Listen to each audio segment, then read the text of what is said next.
Well, look at that. Look at that right there. Beautiful West Palm Beach in the beautiful sunshine of the free state of Florida, folks. Welcome back. Happy Monday. And yes, your eyes are not deceiving you. I'm here.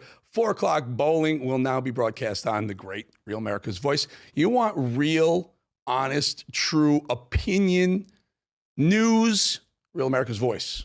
Charlie Kirk, Steve Bannon, Jack Posobiec. Kidding me? John Solomon. It goes on and on. What a place. All right, let's do this, shall we? Day one, Ilhan Omar, who certainly isn't known for her intellectual abilities, to say the least, had the nerve to go call Americans stupid. Again, think about that. These people are just idiots. I really, I'm at the point where it's become really hard to have an intellectual debate with any of these people, because the level of stupidity that they are displaying every single day is frankly embarrassing, not just in Congress, but as Americans. And the fact that these people are allowed to say just the most ridiculous things tells you that the dumbing of the United States has arrived, because how else do we get a Trump presidency again? That clown actually is a U.S. Congresswoman from the state of Minnesota who told her audience and her friends that she was, number one, indebted to her home country, Somalia, before the United States. That one is calling Americans dumb, the dumbing down of America, and calling us stupid as she talks to Mehdi Hassan, another, I don't know where he's from, but he's been thrown off television every place. So Mehdi Hassan listening to Ilhan Omar calling me stupid and calling you stupid, folks. What's wrong with this picture? And we pay her salary. We got plenty more to discuss, so as always, let's react.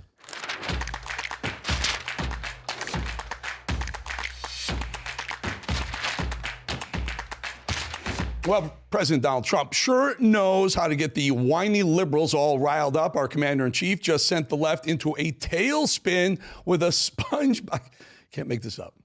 The president, our guy, he lives rent-free in the left's head, but this is fantastic. Sent him into a tailspin with a SpongeBob SquarePants meme. You heard that right. Our president actually posted a SpongeBob meme, and it was absolutely hysterical. Look at that. Gone. Done last week. Cried about Trump. Cried about Elon. Made it to the office for once.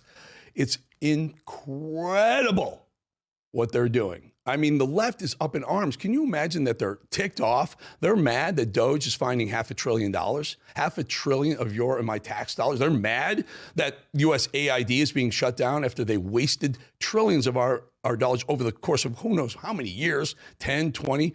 USAID was put in place to develop democracy around the world. It was never a humanitarian thing. It was never for some of these slush fund ideas, these woke, ridiculous gay pride parades in Ireland.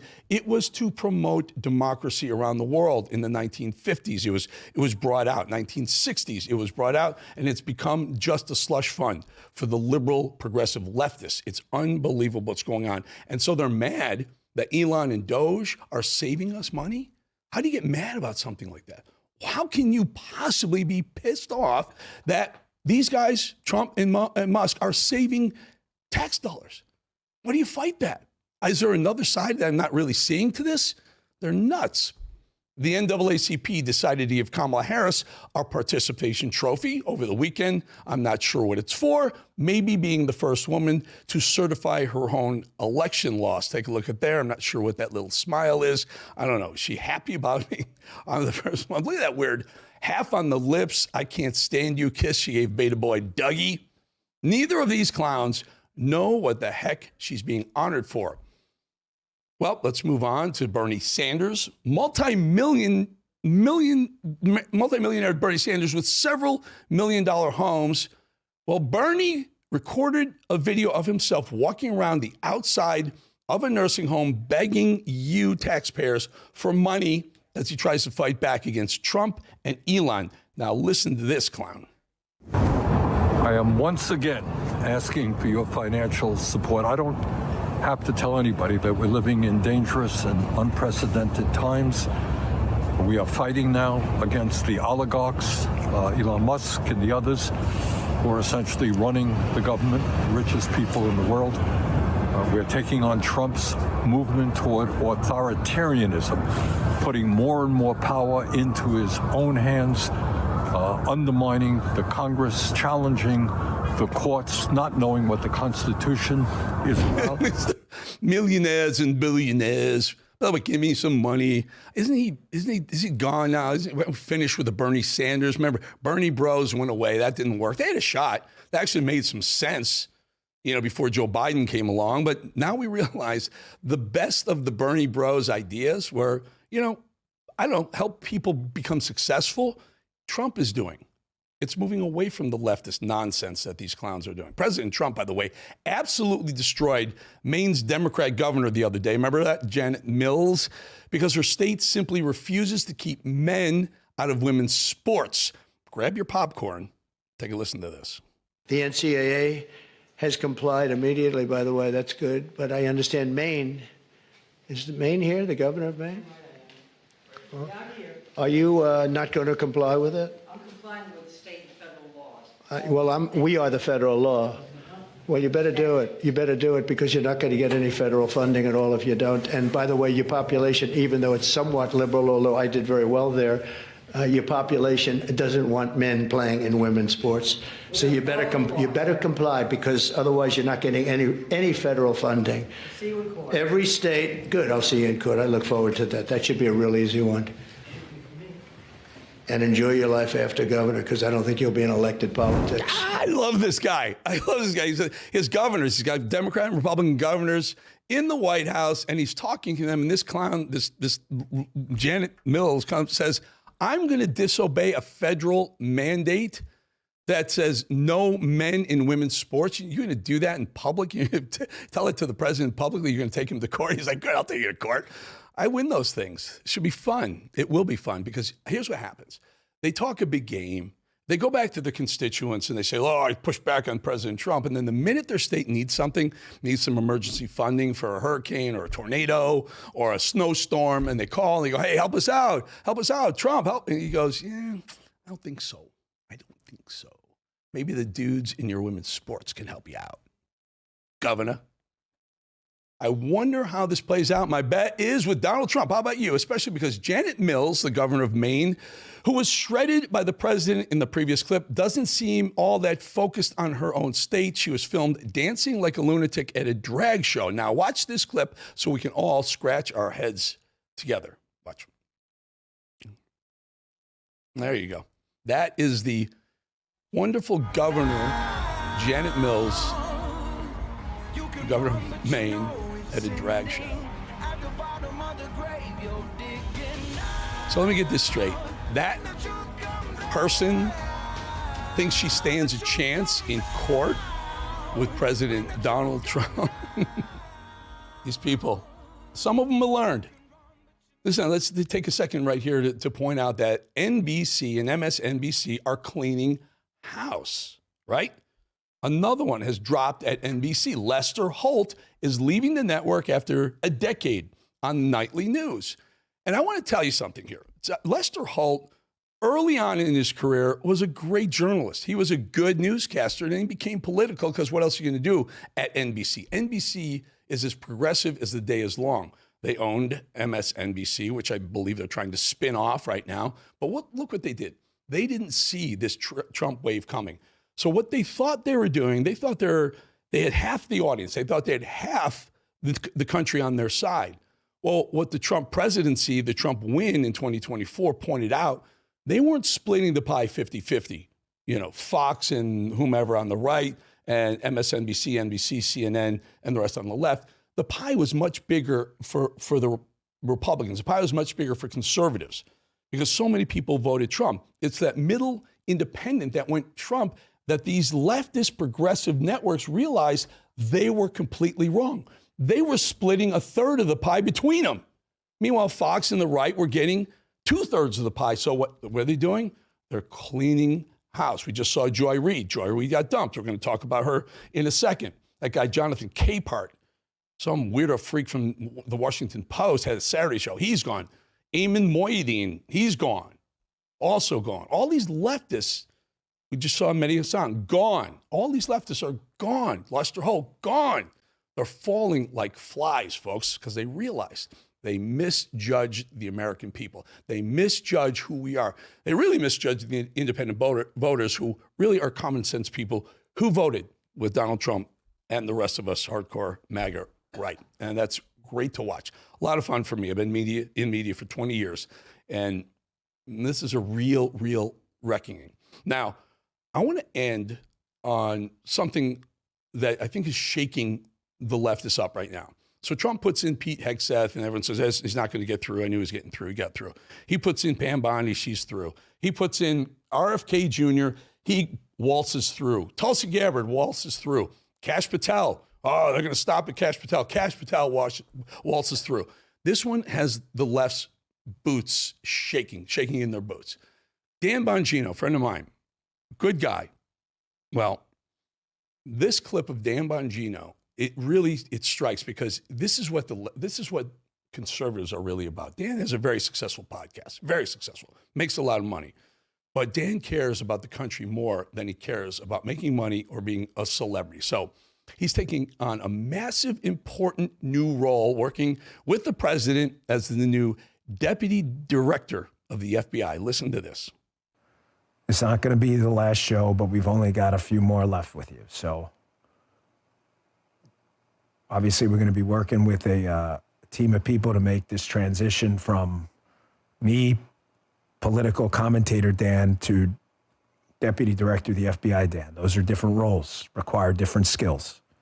Skills I have and have used before and I plan to use again.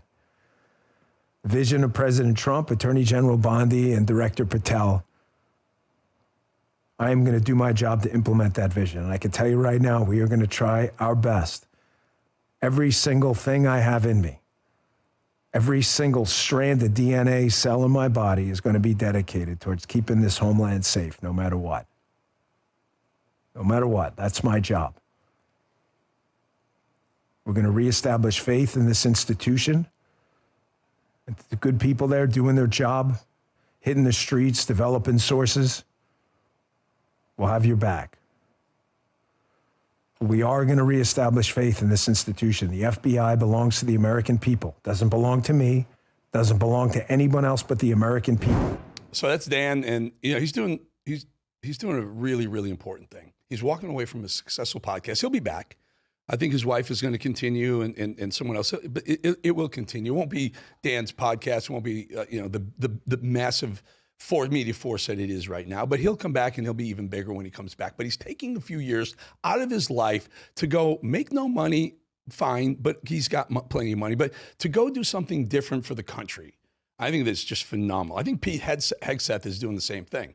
Pete was making a lot of money at Fox, $2 million a year to go on weekends, a couple hours on weekends. He was doing very well. And he walks away from that to be our Pentagon chief, our Secretary of Defense. It's phenomenal what these people are doing. Can you imagine Kash Patel at the top of the FBI, Dan Bongino right under him, and Pam Bondi? Criminals, beware. You're going to get caught and thrown out. And I will tell you something else. These guys are going to clean house in the deep state. Trump is going to clean DC out, clean the swamp of the deep staters, and I am here for every second of it. Got the popcorn ready to go. Good job on you, Dan. We'll be right back. Bolling.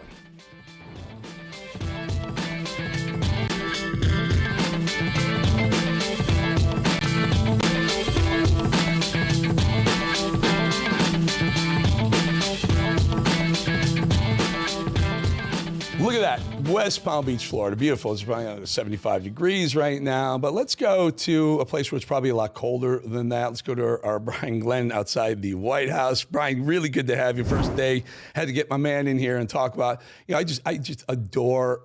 I adore press conferences. Again, I hated it when the left did it, but when Trump's up there, man, there is just something. I'm going to throw it in a second. I just want my takeaway is, I heard everything I knew we were going to hear. We're going to get reciprocal tariffs and whatnot. And you can tell us about what's going on with Ukraine and all. But I just love watching his facial expressions with different world leaders and different people, really.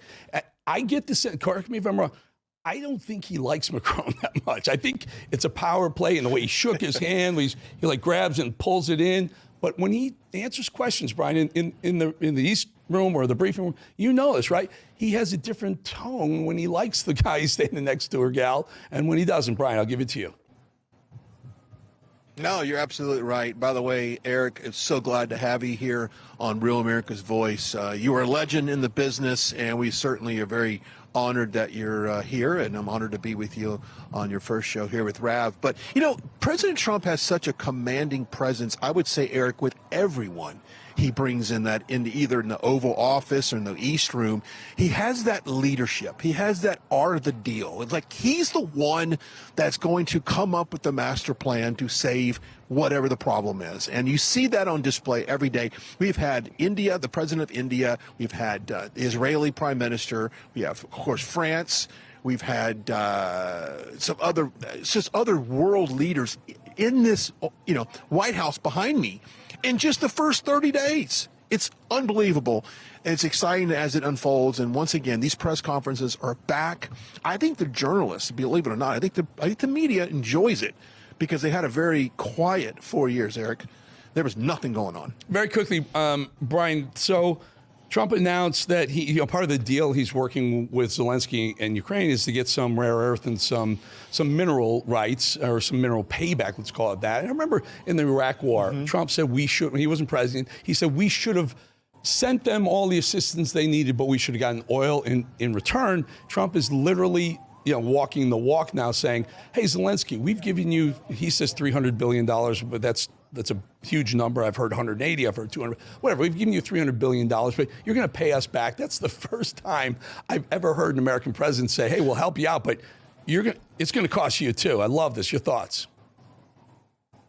Yeah, you're absolutely right, because he looks at this, $32 trillion in debt, and he knows that we can't cut enough to make up for it. So we've got to bring in additional revenue. And I think that getting the mineral rights, not only is it the right thing to do because Ukraine does owe us to pay back some of that stuff, but it also, it helps bring in more revenue, more money that this country needs. And I think once again, it's the art of the deal. President Trump knows exactly what to do in situations like this, and it's just nice to see. And it's we were mentioning off camera, Eric, how President Macron was reacting to some of the things that President Trump was saying about countries owing him and not paying their fair share. And you saw a little bit of uncomfortness in President Macron, because he knows that President Trump will absolutely call you out if needed, and he does that a lot. Yeah, let's bring in someone I think you know. I can call you a friend, Congresswoman Marjorie Taylor Greene. Thank you for joining us also on the first show, the Bolling Show on Rev. Really good to have you as well. It may expand this little, thing that Trump is doing. We just woke up this morning and found out that Tim Cook has committed another $500 billion, $500 billion of business, economic business to the United States that was originally going to, I believe, Mexico. He's bringing it here. Elon in Doge and your Doge. Tell us how much money are we talking about? I've just done $1 trillion worth of math in the first couple of minutes of this segment. We're talking some serious numbers, Marjorie. Yeah, that's right, Eric. We're talking about a dramatic shift, and this is exactly what America voted for. We wanted change, and President Trump and his administration is bringing it. But thanks to great patriots, Tim Cook of Apple, investing $1 trillion into America's economy, announcing that he's hiring 20,000 American workers. Well, we know exactly where these federal or former federal employees can go. They can definitely fill out a job application at Apple and many other companies that are investing in the United States. And that's because of President Trump, Eric. But what we're doing on the Hill here in Congress on my Doge subcommittee is also something different. And what we're doing is we're investigating the waste, fraud, and abuse on a much deeper level with a heavy emphasis on how we can bring government efficiency. Not just 5 minutes at a hearing you'll be hearing from these members of Congress, but we're bringing forward real action and changes that we want to propose into legislation and work into our budgets that we're voting on here in Congress. Yeah, I'd love to get you to respond to some of your colleagues on the other side of the aisle who are picketing, petitioning, rioting outside USAID and in other Department of Education. You guys are saving the American people, taxpayer. Our money pays everyone's salaries, and all that waste, fraud, and abuses are hard-earned tax dollars. And you guys are finding places to save us literally trillions of dollars. It will be trillions of dollars when you're done. How do you push back? How do you say, well, there's another side to that? There's no other side to that freaking story. There's no other side to that story. It's what it is. You're saving money. What do you say to Jamie Raskin and Jasmine Crockett and the likes of them people? Well, what I really say is Trump derangement syndrome is a serious disease, and it has consequences. And we're seeing my Democrat colleagues protesting. Basically, they're defending the bureaucracy, Eric. What they're trying to do is they're trying to protect big government, and they're trying to protect this ridiculous spending that's gone on for decades now. And the American people see through it. I mean, this is the same administration that for the past 4 years, they're promoting and paying for drag queens and drag queen story time and drag queen shows in foreign countries.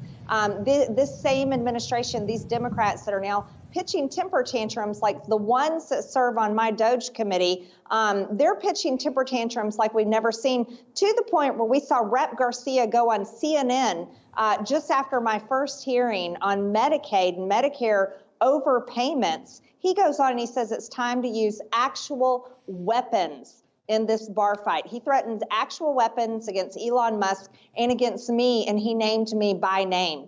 And so, here's the deal. We're not playing with these people. We are going to move forward with the mandate that the American people handed us in November in this historic election. We are going to eradicate the corruption in the government. We are going to do everything we can to rip out the fraud, and we are going to save this country. And you're watching it in action, and everyone I know, Eric, is cheering for it every single day. No one at home is crying about federal employees being fired. You want to know why? None of these Democrats and none of these federal employees came out and tried to protect jobs that were destroyed during COVID shutdowns that were unconstitutional.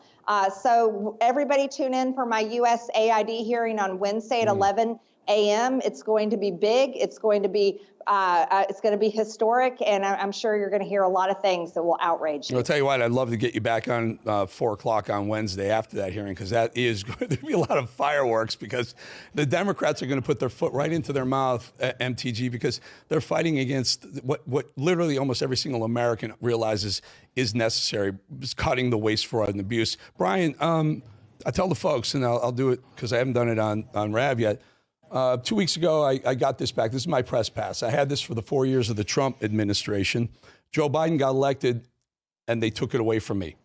Trump's elected back, I guess. So this allows me to come join you, Brian. But the point is, here's my question. The media, the folks around there, especially, I remember NBC folks being so freaking cocky. They were just they were high and mighty. Have they been ratcheted down a notch with Caroline Leavitt now and Stephen Chung, who's the comms director? Are they finally feeling that, there's a new sheriff in town?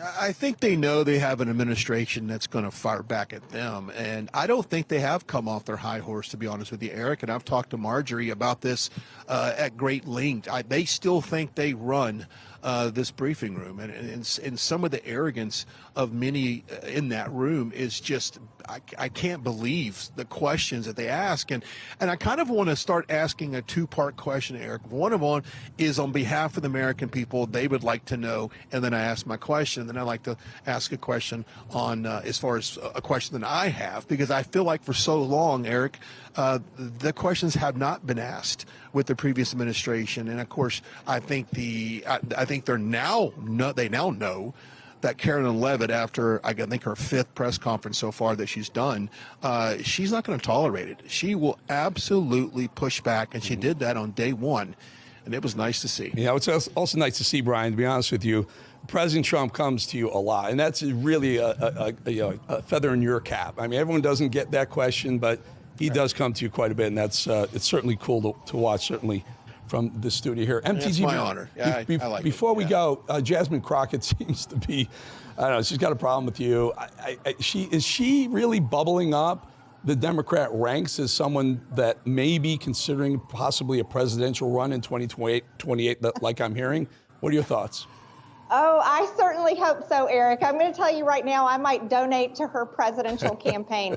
She would be the absolute perfect Democrat presidential candidate for 2028. So I certainly hope they raise her up in the ranks. Well, I'll endorse Jasmine Crockett. Yes. You're endorsing Jasmine Crockett here. I endorse her eyelashes. Is that fair to say? Oh, for sure. Those are definitely a key part of her image, as fake as they come. So, yes, she's perfect for the Democrat Party. There you go. Marjorie Taylor Greene, Brian Glenn, thank you both so much for joining us. Thank you. You bet. All right, folks. Thank you. We shall be right back.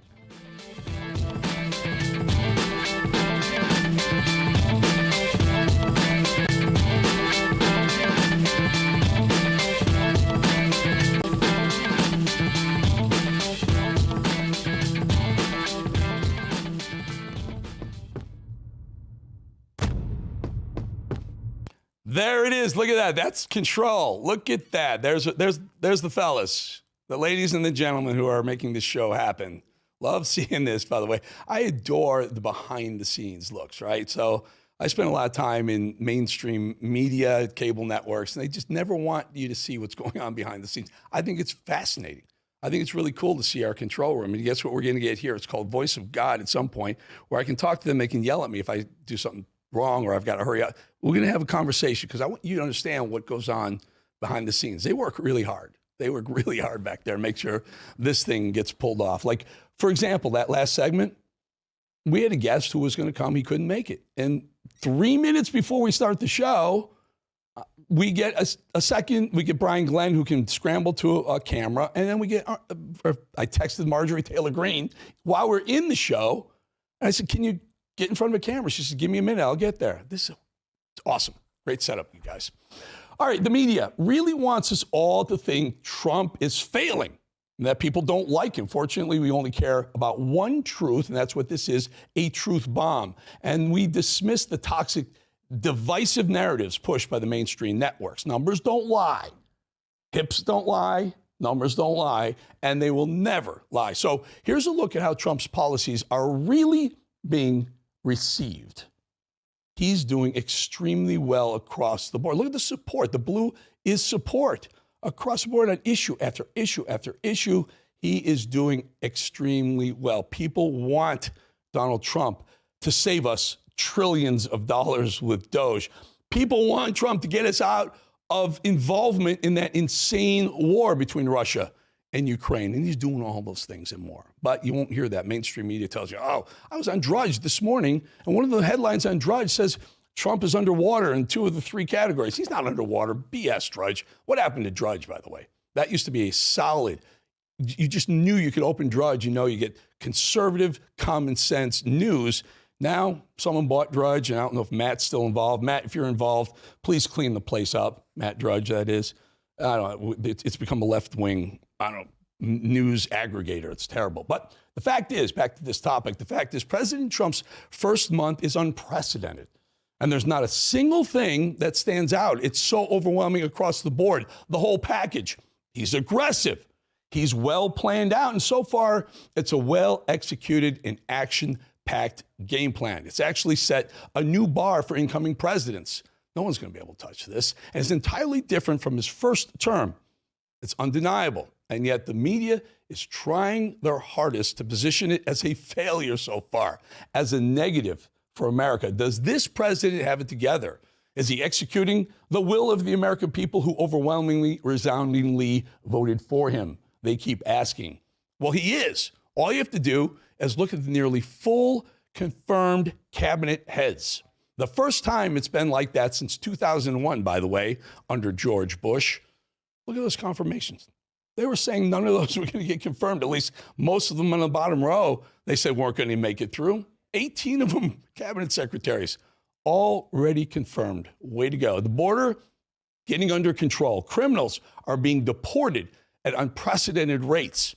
The White House has issued nearly 80 executive orders, targeted energy restrictions, the leftist bureaucracy getting rid of it, the DEI house of cards, the transgenderism madness gone, or going away at least, censorship from the Biden era of conservative voices.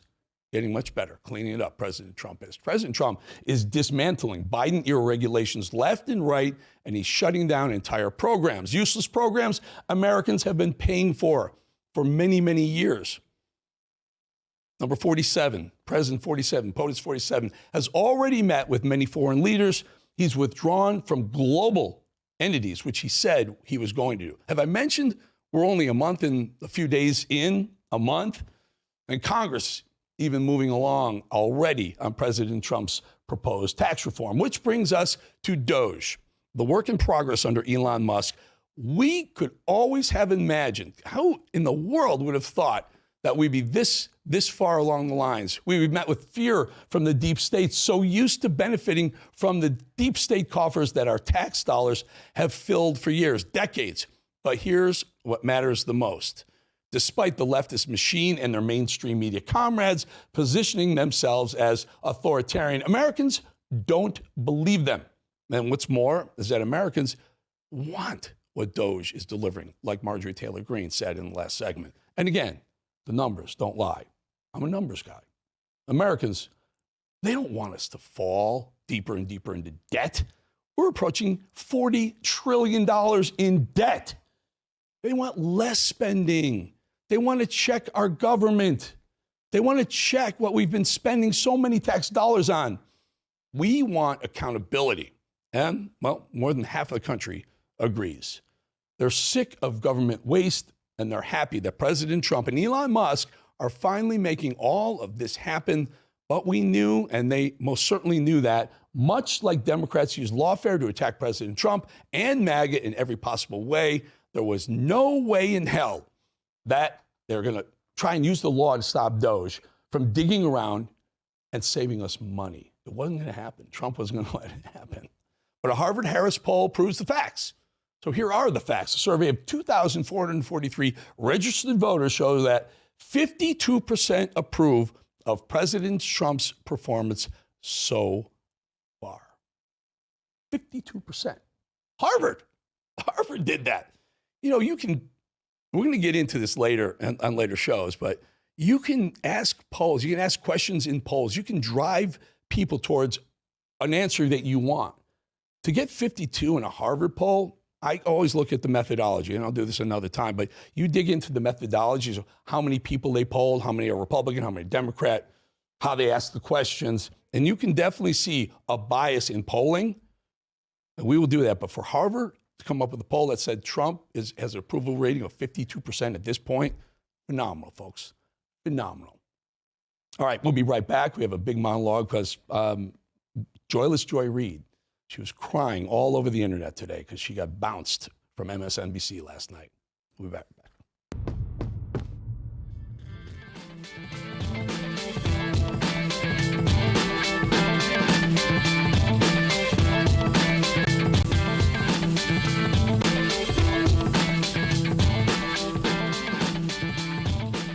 All right, there. Look at that, folks. There's Control. MD, Ben, Luke, Colin. Get in there, Parker. Hurry up. Get in there. Let's hold on. Wait till Parker gets in there.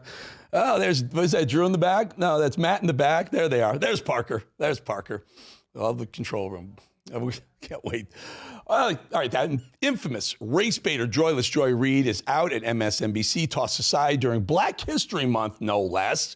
I have a lot to say. I'm a little sad about this because I'm going to kind of miss her racist rants. But before Joy Reid flies off into what's no doubt going to be an illustrious career, I don't know, maybe a Delta Airlines pilot or flight attendant, here are 5 of our favorite Joyless Joy Reid race-baiting moments from this election, and in no particular order, coming in hot with this race-laced, joyless classic Who Can't Handle the Voting demographic of the state of Iowa. These are white Christians. That this is a state that is overrepresented by white Christians that are going to participate in these caucuses, yes, especially tonight. And this is a hyper-evangelical white state. White Christians, ooh, bad, right? From the Iowa caucuses over to Super Tuesday, where Joyless was absolutely convinced that white people don't care about being poor thanks to Bidenomics. No, they care about, quote, brown people coming over the border. But Republican voters don't vote that way. They don't vote based on economics or based on the benefits they're getting economically from the president. They're increasingly, from the Tea Party on, they're voting on race. They're voting on this idea of an invasion of brown people over the border. The idea that they can't get whatever job they want. A black person got it, therefore drive all the blacks out of the colleges, get rid of DEI. That is what they're voting on. They're just voting specifically on racial animus at this stage. It isn't about economics. No. I'm speechless. How has she been on TV this long? Except that, sorry, Joyless, the top issue for all voters across the board, every voter, the economy, which is a resounding reason why Cammie lost so badly. She couldn't figure out how to fix the broken Bidenomic economy. So can you imagine sitting there, Rachel Maddow, Jen Psaki bomb, the who's who of Trump derangement syndrome victims, having to sit there on election night on November 5th and have to deliver the news that President Donald Trump had won the election, and not just won it by a landslide. Well, Joy just couldn't take it and had to somehow prove that in no way, shape, or form was it Kamala Harris's fault that she lost. No, Kamala was and is absolutely perfect, according to Joyless Joy Reid. And nothing that was true yesterday about how flawlessly this campaign was run is not true now. I mean, this really was an historic, flawlessly run campaign. Queen Latifah never endorses anyone. She came out and endorsed. She had every prominent celebrity voice. She had the Swifties. She had the Beehive. You could not have run a better campaign. All righty. Look. You're telling me that having a twerking rapper on stage at Kamala's rally didn't convince Americans to forego the pain of inflation, 9% inflation, illegals pouring over the border, killing Americans, and crippling wokeism in the name of breaking the glass ceiling for potentially the worst, most pathetic president of all time? Shocker. That must have been one of the more painful moments that the race-baiting Marxists over at MSNBC have had to deal with since, the last time Donald Trump won the presidency. But according to Joyless Joy Reid, Kamala Harris lost not because she's a completely incompetent, race-pandering Marxist idiot who refused to acknowledge how crappy her policies were. As always, black supremacist Joy Reid has to blame it on race, and more specifically on white women who failed Kamala by not electing her to try and take over Joe Biden as the trophy holder for the worst president of all time. And I think we have to be blunt about why. Black voters came through for Kamala Harris.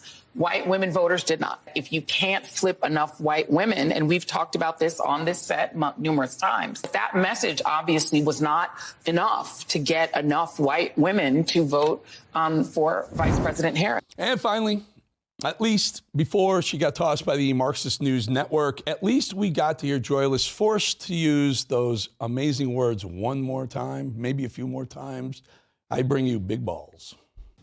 Take a deep breath for just a moment and ponder big balls, that until they allow you all to subpoena big balls and the normalized Indian hate guy. I almost spit out my Diet Coke.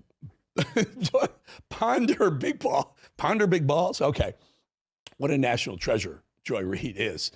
And there were plenty of times we thought to ourselves, how could MSNBC allow Joyless Joy Reid to say these things on national television and not be fired or censored? But sometimes it's the moments off camera on her very own social media accounts where Joy Reid really let her racism shine through. You're also a white guy. Are you saying the we is white folks need more kids? Is this like a great replacement thing where you're concerned that there's not enough white people in the population versus the growth of the Latino population, the black population, the Asian American population? Mr. This is where woke comes to die. Little mini Ron DeSantis, the little tiny governor of Florida, the tiny and I would say probably the most functionally racist governor in America. White, super white, mayonnaise sandwich on Wonder Bread, white, from a border state. He could have made a strong argument for her. But he's fixating on these individual countries the same way he did with Mexico when he was running in 2016, and demonizing those people as a way of simply saying that Black and brown and non-white people in general are monsters. In America, there's a thing about both white vigilantism and white tears, particularly male white tears. Really white tears in general, because that's what Karens are, right? They Karen out, and then as soon as they get caught, it's like, green waterworks. All right, this is a new show, and this is a live show. Let's test our illustrious control room here real quick. So one of those sound bites in their control room. Listen, I don't begrudge him. She was wearing wigs. That's fine. Don't care. Hat wigs. But I think one of them was a Trump wig, a Trump hairdo wig. If you can find like the second or third one, maybe two of them, where her hair looked almost a lot like Trump's. Can you find that, you guys? Let's see if we can find that. It was one of those sound bites in that. Just throw it up there for a second. We don't want to hear her. Just want to see this. It looks like a Trump wig, is it not? Put it up there. What do you got? That's going one of them, too. That's close enough.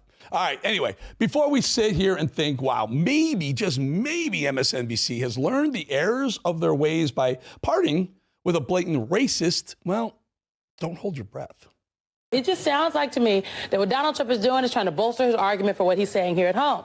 You know, the basis of the argument is white people are being discriminated against. This is why you got to shut down DEI, because it's not meritocracy. This is clearly a nod to his boy, Elon Musk.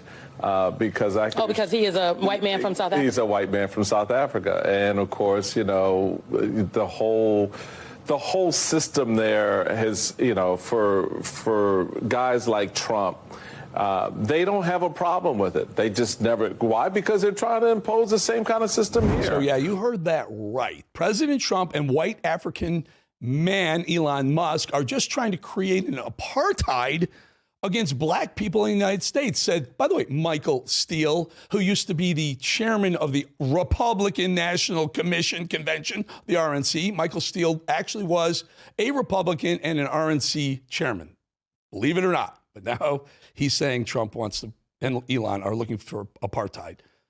But guess what?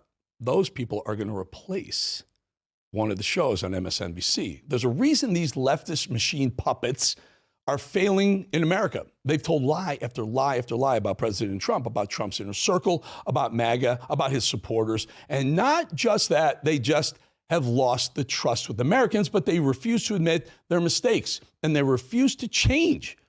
They're getting rid of some of the older faces and replacing them with new ones that deliver the very same messaging. White people are bad. Black people are being discriminated against. We've been showing this for the last 10 minutes, which very clearly indicates that they have learned absolutely nothing. Sure, Joy Reid is out at MSNBC, but what about Jen Psaki? Because what's happening right now is a hostile takeover of the U.S. government. There's no other way to describe it. And it's not a takeover at the hand of Trump alone. I mean, this takeover is also happening at the direction of his unelected best friend, Elon Musk. His latest target was the United States Agency for International Development. And that agency is the one that not only leads on humanitarian assistance around the world, but also works to combat corruption and foreign aid programs. It's a big part of what they do. I kind of see how that could make Elon Musk a bit uncomfortable. Jen Psaki seems safer than ever there, too, being touted as the future of the network. In fact, America will see more of Jen's circling back, not less apparently. Psaki is going to be on more during the week. She's getting her own show on MSNBC. And what about Morning Joe? What about Joe Scarborough, who said things like this? But comparing that guy's mental state, I've said it for years now, he's cogent. But I undersold him when I said he was cogent. He's far beyond cogent. In fact, I think he's better than he's ever been. Intellectually, analytically, because he's been around for 50 years. That was Scarborough about 2 weeks before the election. 2 weeks before the election. Sorry, 2 weeks before Joe Biden stepped aside to put Kamala Harris in. 2 weeks. 2 weeks. I'm sorry. He did that right before Kamala Harris took over, calling Biden cogent, more cogent than he's ever been. And then he called Trump Hitler and MAGA Nazis a week before the election. and then he went to Mar-a-Lago. It's no wonder MSNBC is bleeding viewers. We'll be right back.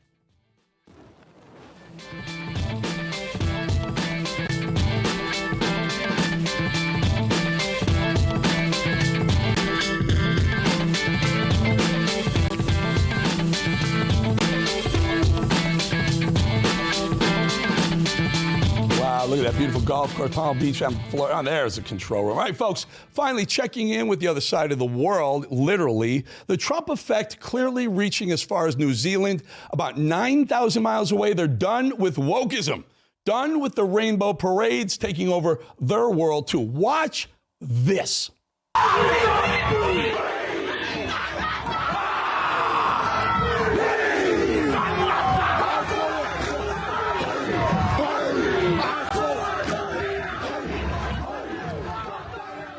And so what that is in Australia, some natives, the native Australians in New Zealand are saying enough with the woke pride parade. They stopped the parade in its tracks. The cops had to stay between them. And knows how ticked off those guys are. Like, you want to continue? Go ahead. And look at the drag parade stopped. And like, we want no part of that action. The point is this, yes, Trump is revolutionizing politics in America, but the rest of the world is watching. They're seeing a leader stand up for common sense and for the people that he represents, the people who elected him. And they're saying, we want some of that.